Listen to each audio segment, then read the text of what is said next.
Lincoln Electric's 125 years of experience provides the quality you need. The Newfoundland Hobbyist is sponsored by Lincoln Electric. Whether your project vehicle is brand new or 50 years old, Napa will have the parts and tools you need to get the job done. The Newfoundland Hobbyist is sponsored by Napa Auto Parts. No hesitation.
Welcome to the show. I really appreciate you tuning in to the Newfoundland Hobbyist this week.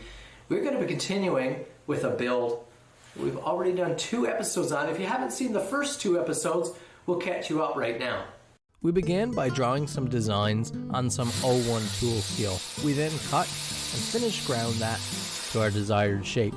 We cut out some brass bolsters, and then we went on to heat treating our steel. After heat treat, we surface ground to our final dimension, Roughly peened our brass bolsters, and then we got to work on cutting and shaping some micarta. We ended the last episode, episode 2, by epoxying those handles to our chisels.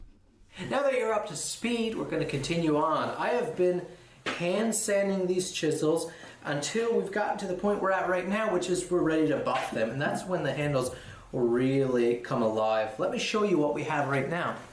So they're looking really nice now, not perfect, not flawless. We have a few, like a slightly uneven join right there, but I'm not worried about it. I'm really enjoying this. I'm being challenged by this chisel build. We're going to throw them on the buffer right now and watch these handles come to life. Watch that brass come to life. Now this is my buffer.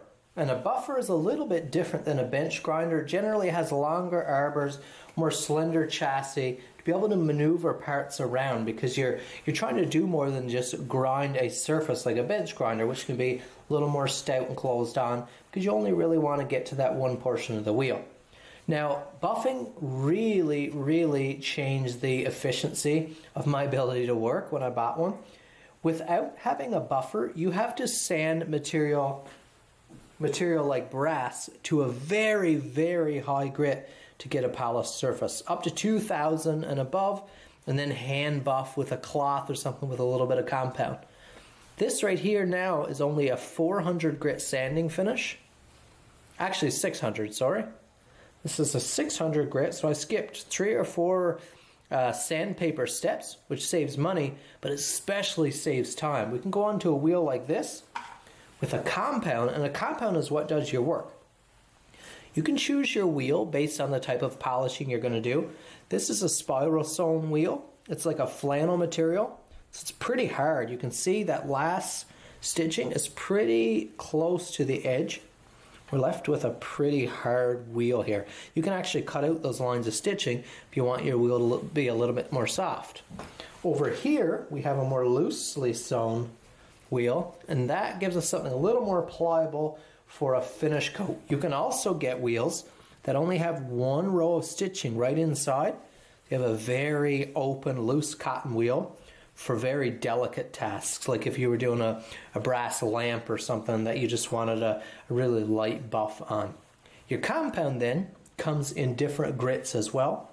So you choose your wheel and your compound grit to work with the material that you want to polish.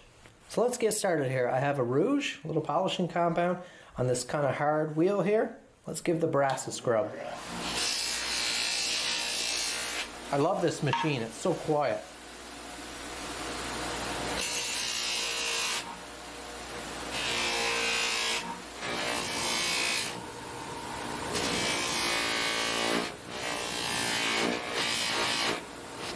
There we go.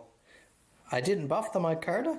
I actually like that little bit of a satin texture. Give us a little bit more of a bite. And it looks nice. I can always buff it later, but for right now, I'm going to choose not to. We'll just oil it later. Now it's time to have a real look at how our chisels look. So up until now with that tape on, I really can't get a good feel for it.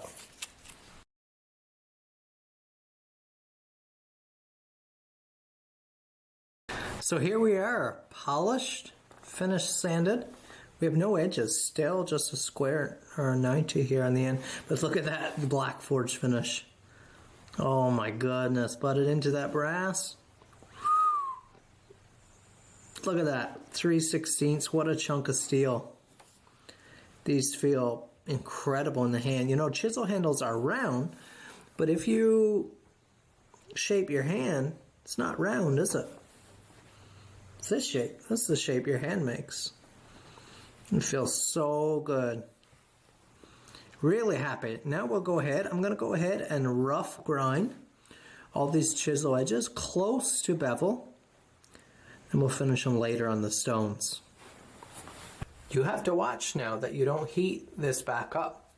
If you heat it up enough that you actually get a miscoloration on the steel, that means you've altered and spoiled your heat treat. We have some water here, a little pail of water.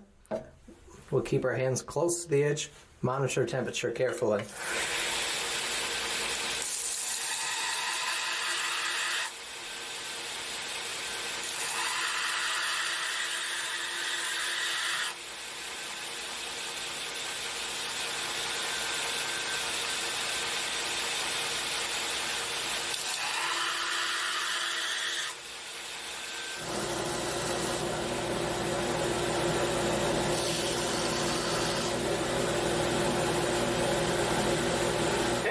Always a good day when we get to take the stones out. This stunning piece of engineering right here, this gorgeous piece, is a bevel sharpening guide by Veritas. I've had this for several years now, and it is just beautiful. So we have three types of angles here, which are represented on this gauge here. High angles, standard angles, and back bevels. This is your setup guide. So this will lock into a dovetail right here on the front. You set what you want here. So we're choosing number 2. We want to use our standard set of angles. So once you're on the yellow number 2, the yellow gauge markers for standard angles will apply to you. So then you set this little set screw here in what notch you want. So we're doing a standard angle of 25 degrees. You slide your chisel out until it butts in. And then once you remove that, this is going to be locked down here. We have a 25-degree angle. So when we lay this on the stone, once we sharpen until we have an apex here, we'll have a 25-degree bevel. And this allows us to square our chisel with the guide as well, because it's locked in that dovetail, so we're not going to be sharpening askew. This is just, for something like this where you're starting from scratch and establishing a new angle, this is a really special thing. Look at this brass. Look at the brass, knurled brass knobs here. It's exquisite. Whether I'm in the workshop or out on the trails, Wild Med Kits provides me with the equipment I need to stay prepared. The Newfoundland Hobbyist is sponsored by wildmedkits.ca. As a custom knife maker and craftsman, sharpening has become a part of my daily routine. I use paulsfinest.com for all of my sharpening equipment. The Newfoundland Hobbyist is sponsored by Paul's Finest. Fairly good. And with this guide here, we'll quickly learn how close we've freehand sharpened to the 25 degrees. One nice thing you can do here is because this, I've had a few of these in my day, because this one has such a wide wheel, you can really work out to the edges of your stone and still not worry about flopping off or spoiling your edge.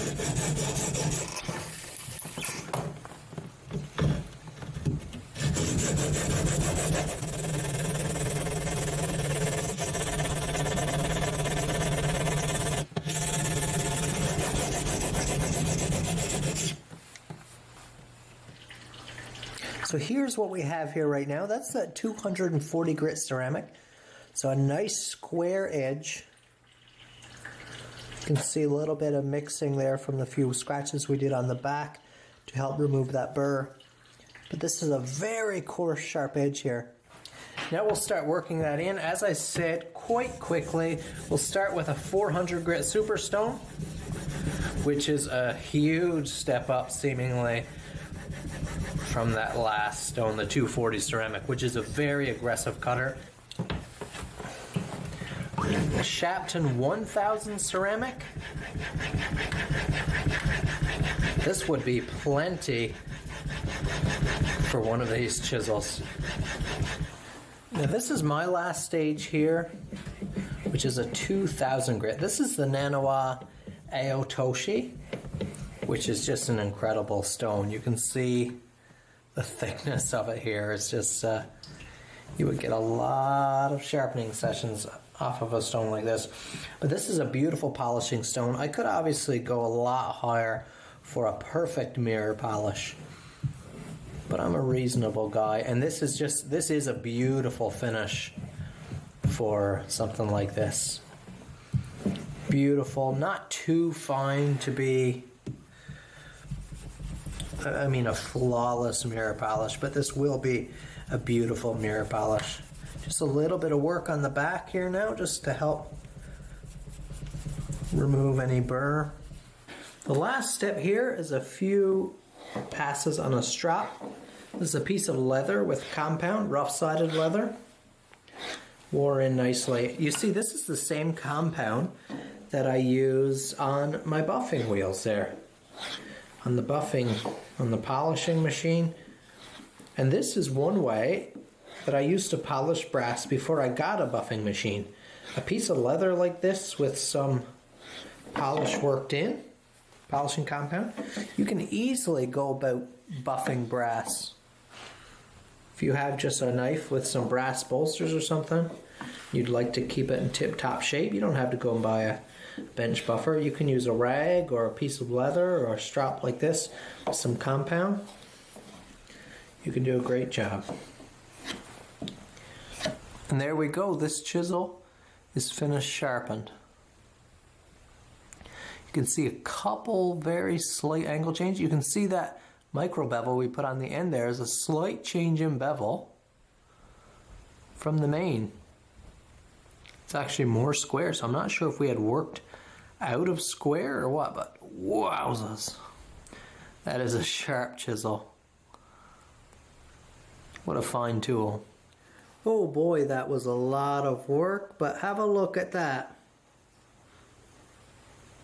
Again, not a perfect mirror polish, that's not what I was going for here, but sharp. Oh my goodness, so incredibly sharp. The bite there on that chisel right now. Slight micro bevel at the edge. Lovely level of polish. Enough you can still see a slight grain in there from the coarser grit stones. Look at that black forged finish. Those crisp lines. The chisels themselves are done. We just have one more job left to do.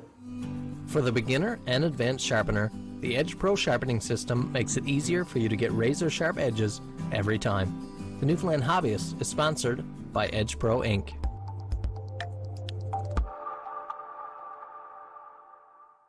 Simmons Tire supplies all the wheels, tires, and accessories you need for everything from ATVs and cars to heavy equipment and machinery. The Newfoundland Hobbyist is sponsored by Simmons Tire.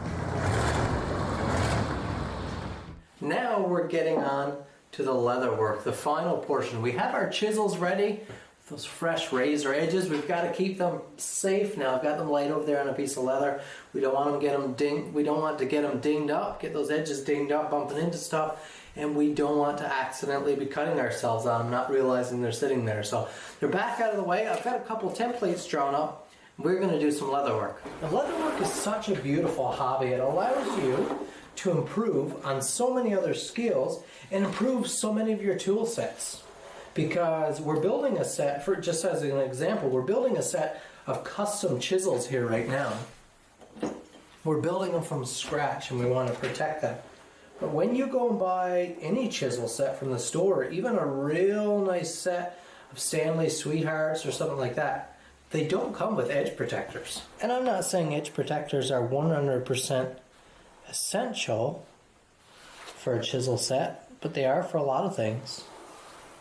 I've made a lot of edge covers for fellas with axes who have nothing to do with their axe but throw it in the rack on the skidoo or something like that, and they're just getting beat up. Almost no point in sharpening them. I've just drawn up a couple templates here of what I want to make. Just sort of a slip sheath that will hold them all together, that you can throw them in a tool tote like it, or throw them in a drawer and they'll sit nice and flat. Cardstock is a great material for that because it gives you enough of an edge to run a pen along. The ability to make a sling for your rifle, or a guitar strap for your guitar, or what great Christmas presents. So many things you can do with leather. It's just it's a beautiful skill, a beautiful hobby, not expensive to get into.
Exemplary of unclean animals. A lamb is exemplary of clean animals. Exemplary just means example. And so if don't get hung up on that word, it's an example. A donkey is an example of an unclean. A lamb is an example of a clean animal. Okay? So here's how you know. If your animal, like a sheep, has a firstborn, you have to sacrifice it to God. It belongs to God, is what he says. It's mine. If you're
now that we have all those holes drilled, before we go ahead and stitch it, I want to do something special with this leather. I want to take it into the computer, into the engraver, see if we can't do something real special just to set off this leather work. Because we have such a nice big piece of leather, a lot of real estate here, we're going to do a little something special with it.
Now we can get on to the stitching.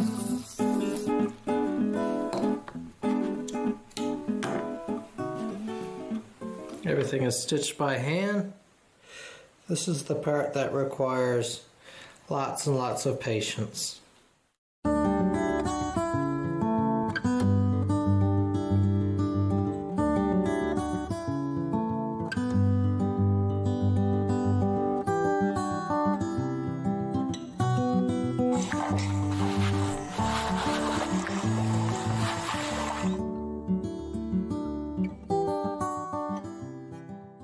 And have a look at that.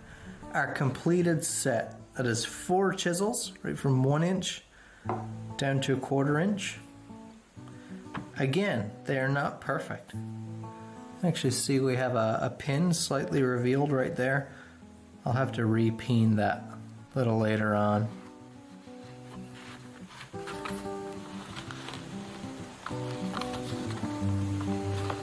Perfect, perfect. That's a very nice fit. Nice and snug, they'll never slip out of there and travel. The leather work came out, I think, just beautiful there. Got my mark. You see, I added a little bit of darkening with the airbrush there. I did the edges and I did right down in these creases. That gives a little more 3D illusion, makes them look a little bit more pouch-like than they actually are.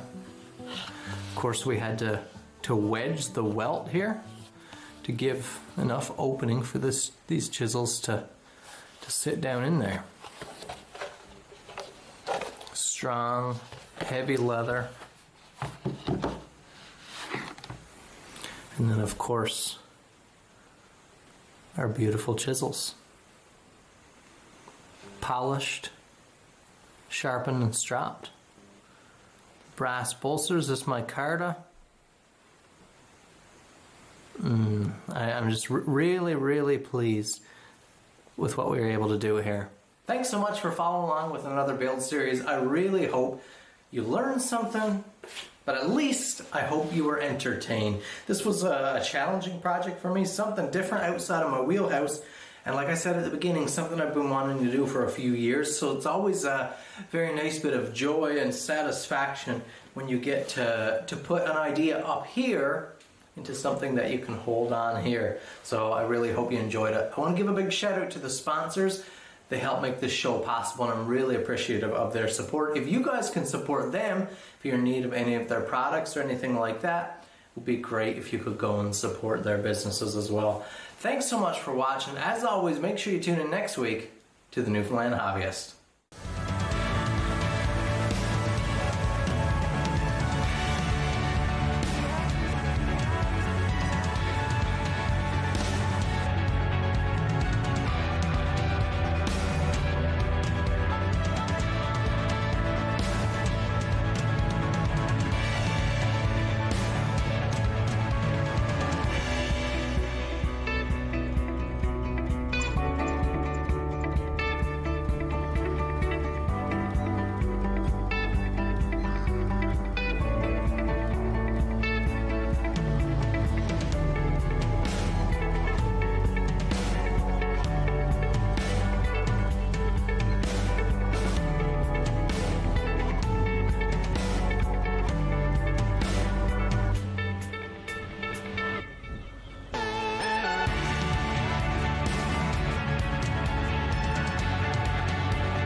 following program is brought to you by Rogers Anyplace TV. Enjoy exclusive content for free